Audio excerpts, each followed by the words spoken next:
الحمد لله رب العالمين الرحمن الرحيم مالك يوم الدين إياك نعبد وإياك نستعين اهدنا الصراط المستقيم صراط الذين أنعمت عليهم غير المغضوب عليهم ولا الضالين.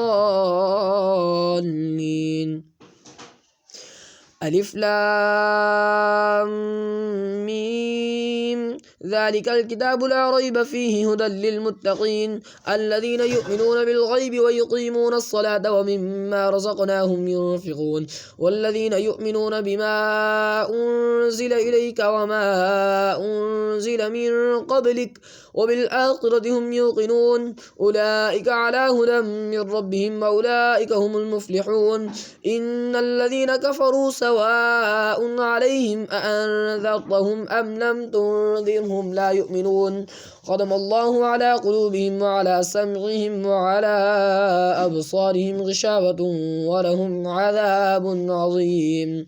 ومن الناس من يقول آمنا بالله وباليوم الآخر وما هم بمؤمنين يخادعون الله والذين آمنوا وما يخدعون إلا أنفسهم وما يشعرون في قلوبهم مرض فزادهم الله مرضا ولهم عذاب أليم بما كانوا يكذبون. وإذا قيل لهم لا تفسدوا في الأرض قالوا إنما نحن مصلحون ألا إنهم هم المفسدون ولكن لا يشعرون. وإذا قيل لهم آمنوا كما آمن الناس قالوا أنؤمن كما آمن السفهاء ألا إنهم هم السفهاء ولكن لا يعلمون.